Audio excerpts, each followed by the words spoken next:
I like to say shooting is very simple. Rule number one, can I hit the target? It's okay to miss when we are training because we have to push the boundaries of our skills to find a new plateau that we can now grow off of. Because if you don't accept the ability to miss, you're never going to get faster. The top 3 things we think you should focus on to improve. I'll tell you my number one. My number one thing is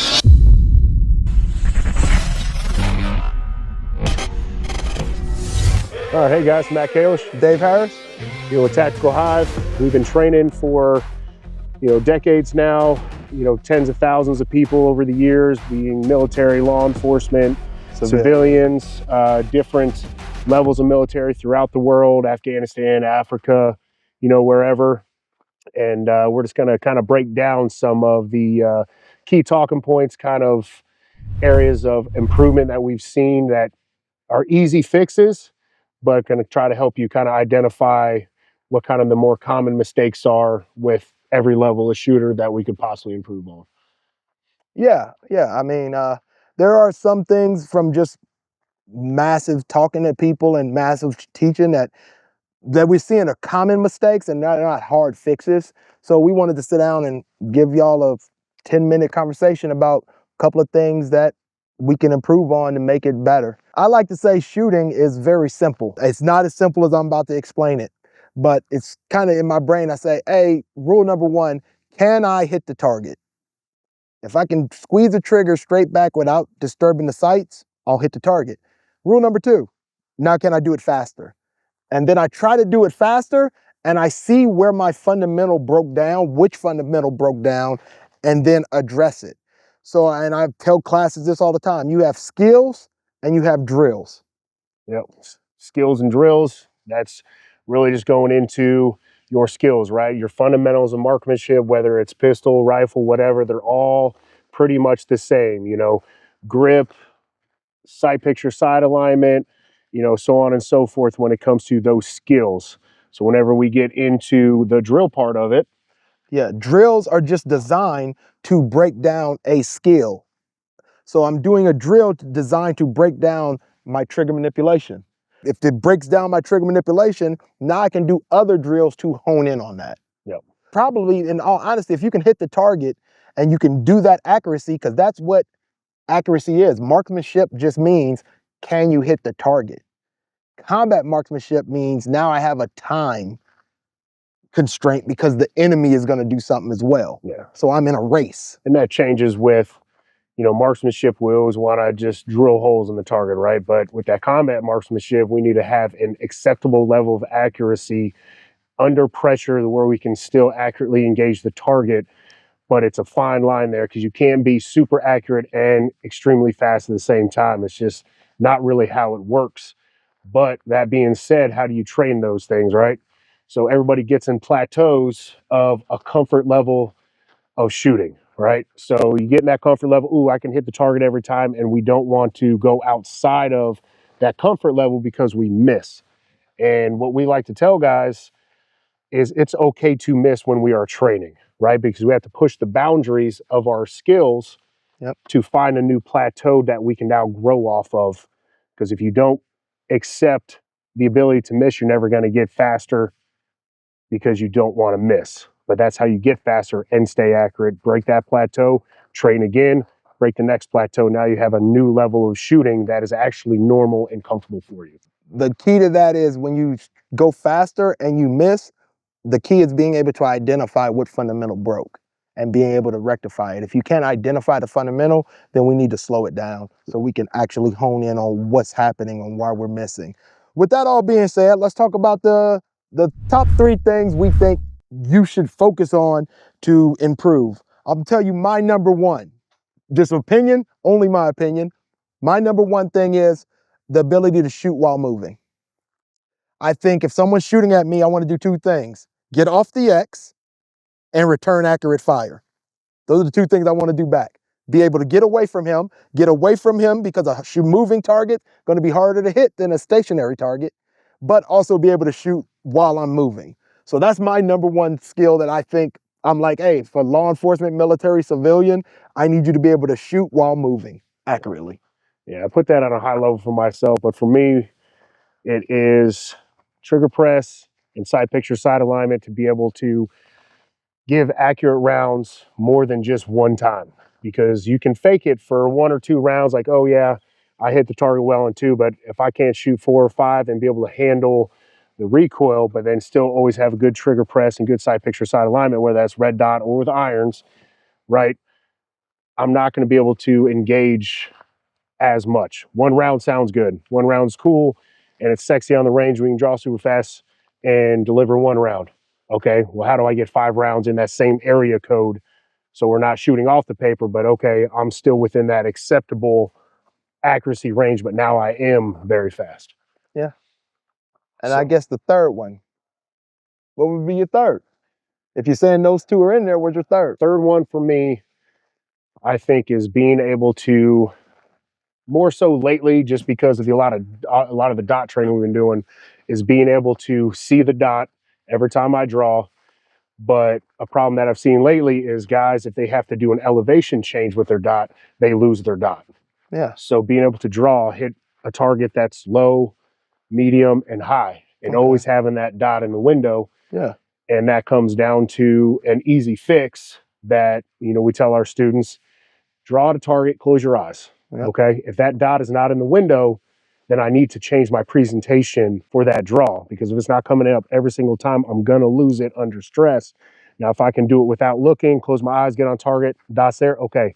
Now I am, my draw, my presentation is exactly where I want it, no matter the situation. So I guess this would be a question for YouTube itself. Would it be beneficial to say, okay, go over all 8 fundamentals and then give 5 drills on how to improve each? Yeah. And that's something, if you guys are interested in doing, because we have been training so many people everywhere from, the base level. Some of my clients back home are new shooters, never handled a gun. Okay, how do I get them to be accurate within 1 day of training? Yeah. Okay. And then all the way up to the top tier guys that we've worked with. Okay, you're really good. Now, how do we get you faster? Yeah. And, I always tell guys, ego is not your amigo. Yeah. All right. You got to be able to set your ego aside to improve. Well, like I say, slow is slow, smooth is smooth, and fast is fast. Yeah. So I'm going to tell you, I think the biggest thing I think guys have to realize is it's more than 3, but I would say 3 levels of training are a way to look at it. In my head, I got 3 modes I'm going to be in my shooting. I'm going to be in accuracy mode, which means I disregard all time. I just want to see if I can hit the target. And that comes when I'm zeroing or doing stuff like that. When it doesn't matter what weapon system, that's accuracy mode. Then I have speed mode, and I look at speed mode as saying, hey, I'm gonna go as fast as I can, because if I never done a 1 second draw, I don't know what a 1 second draw feels like. So I need to feel that. Yeah. Like, this is how fast I need to be. And then I need execution mode. Execution mode is gonna be somewhere in between my speed mode and my accuracy mode, where I'm having enough accuracy, but I'm also having enough speed that I'm doing well. The key is to figure out a way to train to get you where you keep getting faster and you keep getting in a new execution mode. Yeah. I think that's the thing I think when it comes to training, we trying to get across is that a lot of guys can drill holes in one target at a little dot at 3 and 5. Yeah. But tell them to do anything else and it's done. Yeah, and I guess that's a good point with range, right? Everybody wants to look sexy on the range. Yeah. Whether I look sexy all the time, that's for another debate. But 3 to 5, I can look really good, because at that point you're not necessarily point shooting. Yeah. But there ain't a whole lot. If my grip is messed up, my trigger pull is messed up, all that, it's not really going to get exposed. Yeah.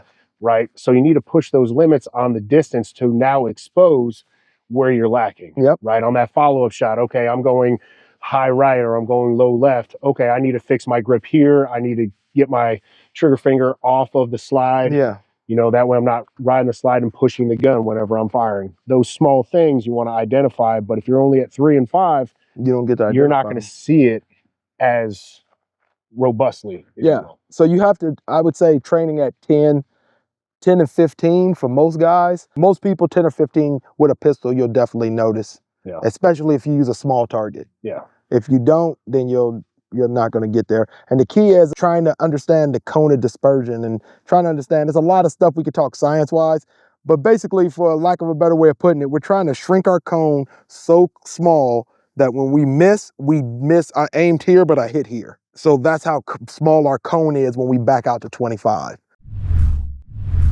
And the big thing, I think, with a lot of, especially new shooters, if you're out there and you're practicing, good on you. That's awesome. Don't fall into the trap of, getting down on yourself. Yeah. Right? Hey, I went out, I'm practicing, I'm going to get better. Now, we'll put out things. If you guys are interested more, hey, here's how you can fix some things. But don't allow a few misses to put you down in the dumps, right? Just continue to train, continue to try to get better.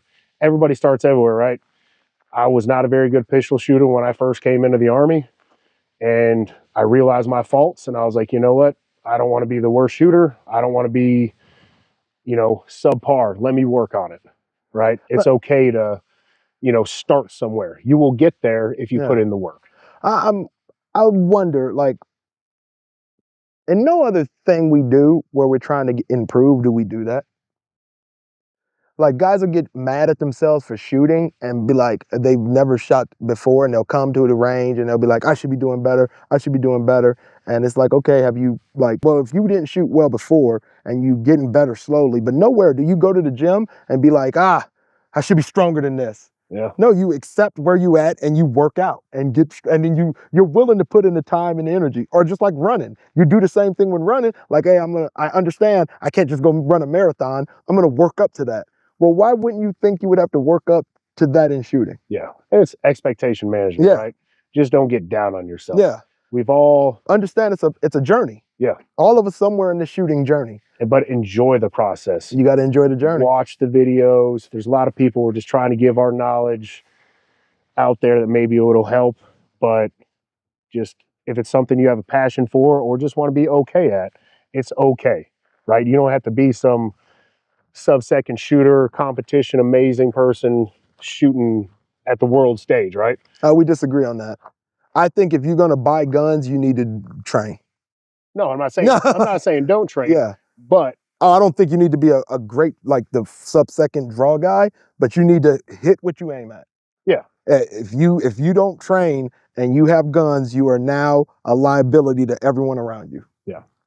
Like, if you pull that gun and you don't know where the bullet's gonna go, you may mess around and shoot more people than you help. Yeah. So, train. And what I mean by that is dry fire. Do something.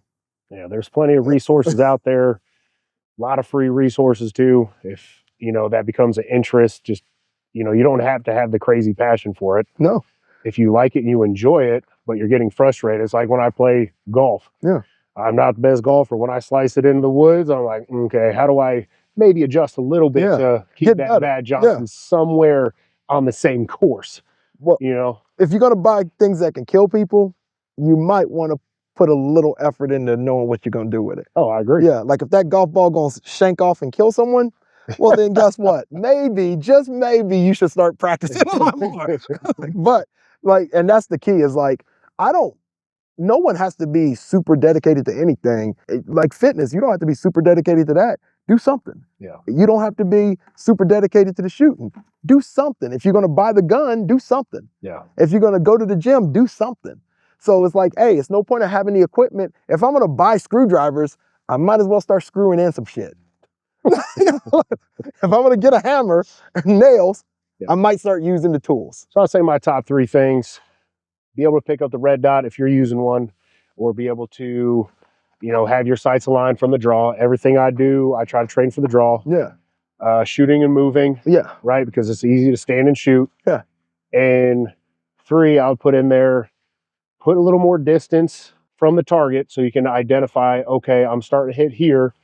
And later on, if this is something that you guys want, we'll give you the drills, we'll give you what we're looking at that can help fix some of the issue, because a lot of them are very easy, but as you're shooting, it's hard to identify without somebody looking at it. Yep. So we can show this later on. Hey, my grip is a little weak here, or my finger placement was a little bit off, and this is where it pulls. Okay, fix here, and now you're going to be able to pull you back to center. So if that's something you guys are interested in later on, we'll put out some more tips and tricks that we've used over the years with the thousands of people that we've trained. let's not bullshit them, tricks that I've used to help fix myself. Hey man, well, I hope you got something out of this. Well, this is It's Matt Kalish. Dave Harris. Hey, hope you like the conversation.